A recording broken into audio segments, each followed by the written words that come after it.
이슈 인터뷰 오승용 메탈보이스 이사 모셨습니다. 안녕하십니까? 네, 안녕하십니까? 이사님은 어떤 사람으로 소개를 받고 싶으십니까? 저는 그냥 오승용 이름 석자면 됩니다. 네. 그렇게 자신 있다는 말씀이시죠? 다른 타이틀이 자신이 없고 버거워서 네. 저 순수하게 저만으로 소개되고 이해되고 기억됐으면 좋겠습니다. 그러려면 제가 이사님을 여러 번 뵈야 알 수가 있는데 네. 그래서 오늘 정치 이야기를 해볼까 아니면은 교수님의 개인 이야기를 해볼까 현 시국에 대한 이야기를 해볼까 참 많은 생각이 제가 있었는데 네. 일단 오늘 일정부터 여쭤보겠습니다. 어디 다녀오셨습니까? 여기 오기 전에 2시부터 네. 시의회 5층 예결위 회의실이 있어요. 거기서 5.18 정책 현안에 대한 긴급 토론회를 했습니다. 그 긴급 토론회라고 하면은 지금 긴급한 사안이 뭔가 궁금해하실 것 같은데 네.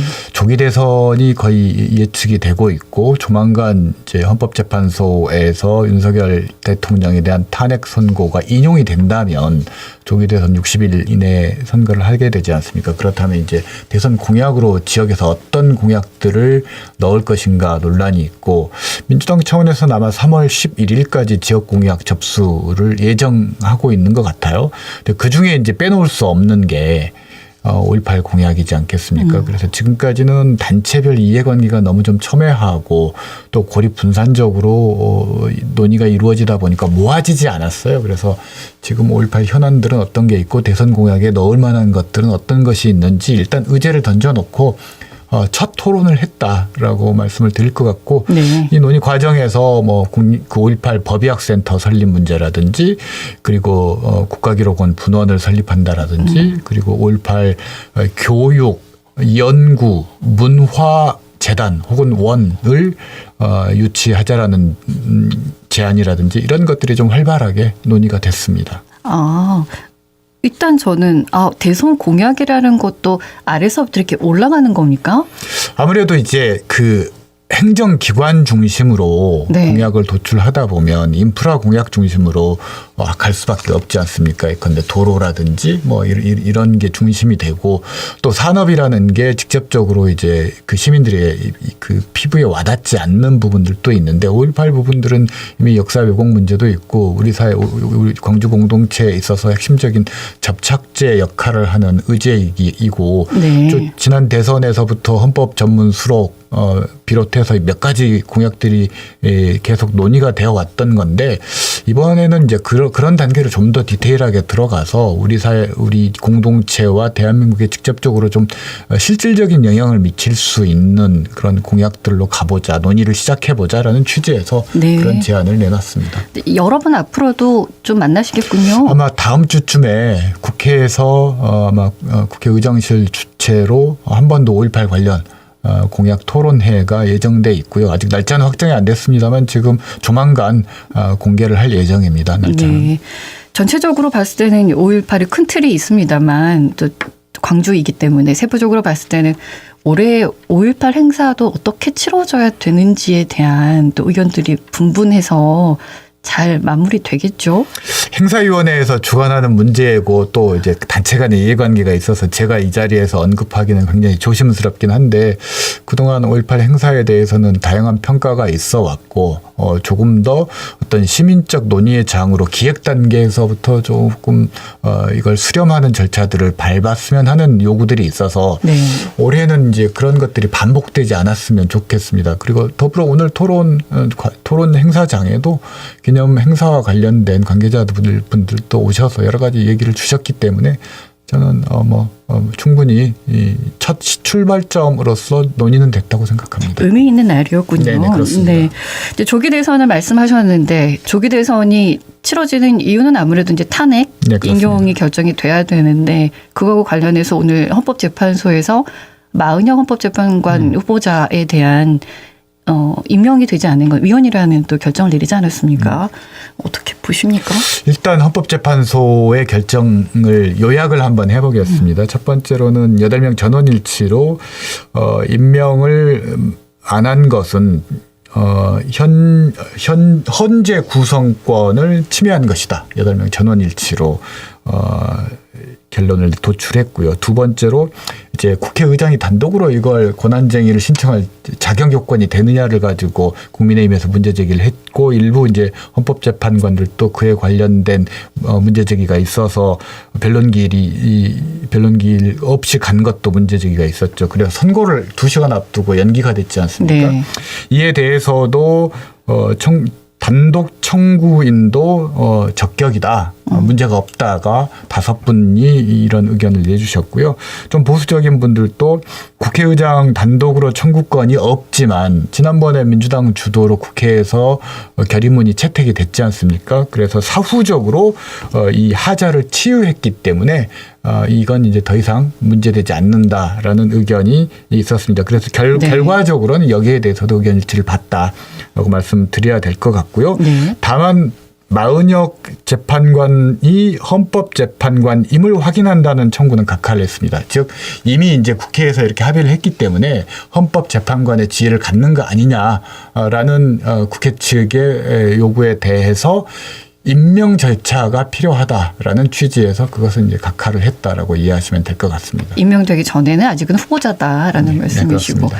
이제 임명이 되는 것과 탄핵 결정이 되는 것과의 또 상관관계에 대한 이야기도 굉장히 많이 나오고 있지 않습니까? 굉장히 복잡한 세법이 있고 또 네. 실제로 그 헌법재판관들도 내부의 의견을 모아야 되기 때문에 헌법재판관 8분도 어떻게 될지 지금 장담할 수 없는 논의를 해봐야 되는 평의를 해봐야 하는 그런 네. 상황이라고 할 수 있습니다. 25일 이후에 매일 이제 평의를 열고 있다고 하는데 그 과정에 이제 마은혁 재판관이 된다, 임명이 된다라고 했을 때 여러 가지 과정 뭐가 있겠습니까? 일단 헌법재판소에서 이건 헌재 구성권을 침해했다고 했기 때문에 이걸 임명을 해야 된다라는 것에 대해서는 더 이상 이제 논란의 여지가 없을 것 같고 네. 첫 번째 변수는 언제 임명할 것인가라고 할 수가 있죠. 네. 그래서 지금 권한 대대행이라고 해야 되겠죠. 네네. 권한 대대행이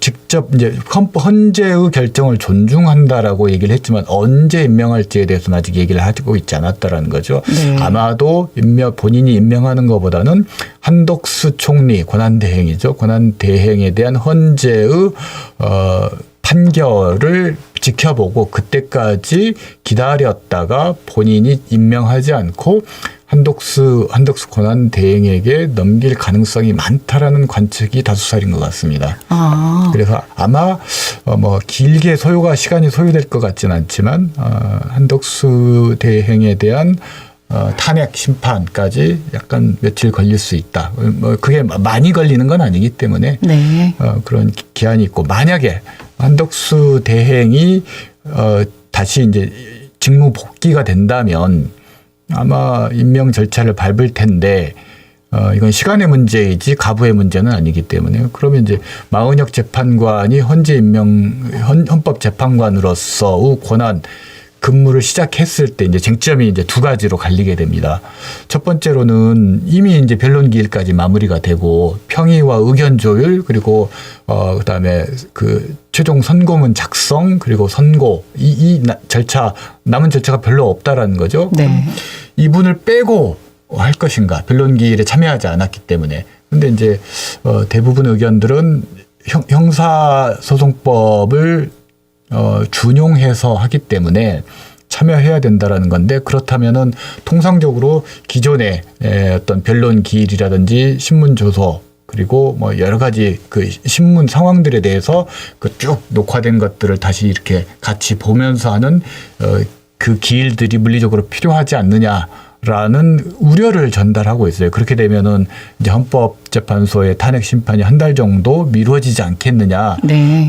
일반적으로 얘기를 하는데 제가 확인해 보니까 지금 이 부분에 대해서는 형사소송 규칙 제 144조를 준용하도록 돼 있습니다. 근데 이 144조가 지난 20일 대법원에서 개정이 됐습니다. 그래서 어떤 내용입니까? 그러니까 예컨대 과거에는 방금 말씀드린 것처럼 기존의 어떤 신문이라든지 이런 것들을 계속 보면서 기존에 이제 논의된 것들을 다시 이제 같이 공유하는 시간이 물리적으로 필요했는데 네. 이제는 조서 열람이라든지 이런 것으로 가름할 수 있도록 변경됐습니다. 그것이 법원 행정처장에 의해서 엊그저께 불과 나흘 전에 선포가 됐기 때문에 아마 헌법재판소도 이런 형법 소송 규칙 144조를 준용을 해서 지금까지 헌법 탄핵 심판을 해왔기 때문에 아마 그 세간에서 예측하고 우려하는 것처럼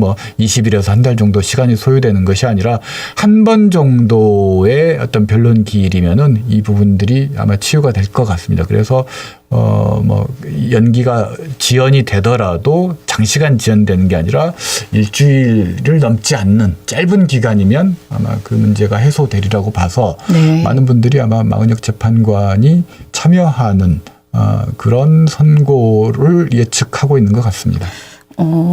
이것과 관련해가지고 짚어야 되는 부분이 여러 곳이 있군요. 네, 그렇습니다. 일단은 최상목 권한대행이 임명할 것이냐, 아니면 이제 한덕수까지 기다렸다가 이제 그분이 하실 거냐, 아니 임명을 한다 하더라도 이 마은혁 후보 재판관께서 탄핵에 참여를 할 것이냐, 선고하는 데 있어서 아니면 그냥 빠져 있을 것이냐, 여러 가지 저희가 짚어봐야 될 대목들이 좀 있습니다. 네.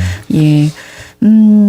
그럼에도 불구하고 저는 탄핵이 인용될 가능성이 매우 높다라고 보고 있습니다. 예, 가장 중요한 건 뭐겠습니까? 기일입니까? 아니면은 절차를 제대로 잘 지켜가는 것이겠습니까? 일단 절차를 지키는 과정에서 며칠이 더 소요되는 것은 불가피할 것 같고요. 네. 재판관이 임명된 이후에. 그리고 이제 그 문제보다도 이제 내부에서 다른 의견을 가지시는 헌법재판관이 있을 수 있습니다. 그래서 아마도 평의를 통해서 과거 박근혜 전 대통령 탄핵 심판 과정에서도 그런 평의 과정에서 의견을 달리하신 분들에 대한 어떤 설득의 과정, 이른바 교황식 결정이라고 하죠. 그래서 네. 전원일치로 윤석열 대통령에 대한 탄핵 결론들을 유도하는 그런 내부 논의들의 과정이 좀 있을 것 같고, 그래서 아마 지금 국회나 이런 쪽에서 예측하기를 그 시일이 상당히 소요될 수 있기 때문에 3월 10일, 11일 정도 선고하지 않을까라고 조심스럽게 전망하는 것 같습니다. 네. 저는 이제 그 부분이 궁금하더라고요. 원래는 3분의 2 이상의 찬성이면 6명이 찬성을 해야 됩니다. 네, 그렇게 될 텐데 굳이 만장일치를 평의를 통해서 계속 유도해 나가는 과정이 필요할까? 그래야 되는 이유가 있습니까? 부담감을 좀 줄이기 위함입니까? 일단 헌재 입장에서는 국민의 1,000만 명 이상의 국민의 선택으로 선출된 대통령을 파면하는 것이거든요. 네. 그럴 경우 이제 그분을 지지했던 분과 지금도 탄핵 반대가 여론조사 해보면 40% 정도 대략 나오고 있지 않습니까? 네. 이제 그분들의 입장들이 있어서 이게 만약에 헌법재판소 내부에서도 표가 인용이 된다 하더라도 갈리게 될 경우 그걸 지지하는 쪽, 찬성하는 쪽과 지지하지 않는 쪽, 반대하는 쪽 간의 이 대립, 또 공격, 비난, 이런 것들이 있을 수 있어서 어찌됐건 탄핵에 반대하는 분들도 전원일치로 인용이 될 경우에는 이제 거기에 승복할 수밖에 없는 그런 상황이 되지 않겠습니까? 그래서 국론 분열이라든지 국가적인 어떤 이런 이 정치 양극화, 진영 간의 극심한 준내전 상태라고까지 얘기하는 분들도 있듯이 네. 이런 갈등을 좀 줄이는 데 있어서 그런 설득의 과정이 어떤 큰 대세를 저해하지 않는다라면 저는 좀 필요하지 않나라는 생각을 합니다. 네, 알겠습니다. 이제 명태균 씨 녹음 파일이 공개가 돼서 이것에 대한 질문도 좀 드리겠습니다. 내용을 보면 윤석열 여사와 이제 김건희 여사와 네. 윤석열 대통령께서 지난 총선에 직접 관여를 했다라는 이제 음성이 나왔고, 오늘 나왔습니까? 경남지사 선거에도 김건희 여사가 참여를 했다라는 이제 주장이 나왔는데 어떻게 이것이 해결이 돼야 되겠습니까? 해결이라기보다는 이건 수사를 통해서 밝힐 수밖에 없는 거고요. 네. 그러니까 이제 이 명태균, 그러니까 이 디지털 자료는 사실 이제 증거 능력을 인정받기 위해서는 사실 포렌식을 해야 되는 것으로 알고 있습니다. 왜냐하면 디지털 기기에서의 근거라는 것들은 얼마든지 대화에 자기가 불리한 것들은 지워버리거나 편집의 가능성들이 있기 때문에 네. 법정에서 아마 증거 능력을 인정받으려면 포렌식 과정을 거쳐야만이 되는 것이긴 하지만, 그렇다 하더라도 지금 녹음 파일에서 나오고 있는 내용들을 보더라도 전후 맥락에서 또 다른 맥락이 있을 수는 있겠지만 윤석열 대통령이나 김건희 여사가 명태균 씨와 통화 과정에서 공천에 개입했다라는 것, 관여를 하고 영향을 미치려 했다라는 것들은 충분히 네. 우리가 알 수 있는 부분이어서 이 부분들은 좀 검찰 수사를 통해서 밝혀질 거고 아마도 창원지검에서 중앙지검으로 이 사건을 이송한 것도 이 부분들에 대해 수사와 관련해서는 조금 더 국민 여러분들께서 좀 긍정적으로 받아들여도 되지 않겠는가 저는 이제 그렇게 판단하고 있습니다. 지금까지 검찰은 왜 안 했나? 라는 게 이제 국민들의 시선이지 않습니까? 알고 있었을 텐데, 그리고 자료도 가지고 있었다고 하는데, 왜 이제서야, 근데 아직도 수사가 본격적으로 시작된 건 아니기 때문에, 이거는 어떻게 저희가 해석을 해야 됩니까? 살아있는 권력을 수사한다라는 것은 검찰 입장에서도 아마 쉽지는 않았을 거예요. 아마 이 살아있는 권력이 이제 사실상 죽은 권력이 되고 있지 않습니까? 예. 그런 의미에서 검찰이 부담을 덜었고 한 가지 청취자 여러분들께서도 잘 아시겠지만 검찰은 죽은 권력에 대해서는 가차없는 수사를 하거든요. 그래서 아마 살아있는 권력이었을 때 검찰이 수사를 제대로 하지 못한 부분에 대해서는 분명히 비판을 받아야 될 것이고 그렇지만 아마 탄핵 선고와 이게 같이 맞아서 돌아가는 거고 그렇게 되면 아마 조기 대선 국면에서 검찰 수사 과정에서 드러나는 부분들이 상당히 있고 또 네. 차기 대선 후보군들과 관련된 그런 사안들도 있어서 이 부분들이 조기 대선 과정에서 상당한 파괴력, 폭발력을 가지는 휘발성이 있는 이슈인 것은 사실이다. 그래서 아마 국민의힘 내부에서도 이걸 일개 정치 브로커의 농간이다라고 애써 폄하하지만 바꿔 이야기하면 그렇게 얘기한다는 것 자체가 본인들이 이 아픈 곳을 찔리고 있다라는 반증일 수 있다라는 거죠. 네. 그래서 아직까지는 단편적으로 이제 녹음 파일을 통해서 나오고 있는 것이어서 제가 전체적으로 속단해서 말씀드리기는 어렵지만 대선 과정에서 국민의힘과 국민의힘 대선 후보 예비 후보들에게 미치는 파급 효과가 크다. 특히 오세훈 서울시장이라든지 홍준표 대구시장 굉장히 큰 영향을 줄 수 있는 이슈인 것은 분명한 것 같습니다. 홍준표 시장은 난 아직도 자신 있다라고 얘기를 하고 있으셔서 이거는 좀 지켜봐야 되겠습니까? 저는 그분이 하는 얘기는 이름이 홍준표라는 거 외에는 별로 신뢰하지 않아서. 네. 그렇군요. 알겠습니다. 이제 조기 대선이 가셔되고 있어서 대선 후보자들의 관심 저희가 대선 후보자들에 대한 관심이 이제 뜨거워지고 있는데 어떤 걸 눈여겨 보면 좋겠습니까? 저는 어차피 민주당 대선 후보군은 이미 이재명 대표가 상수이기 때문에 여기에 대해서 토론하는 건 시간 낭비일 것 같고요. 네. 큰 변수랄 것도 없고 큰 논쟁 과정 없이 이재명 후보가 될 것이다. 다만 일부에서는 선거법 위반 항소심 아마 3월 26일 날 선고하겠다고 지금 네. 판사가 예고를 했죠.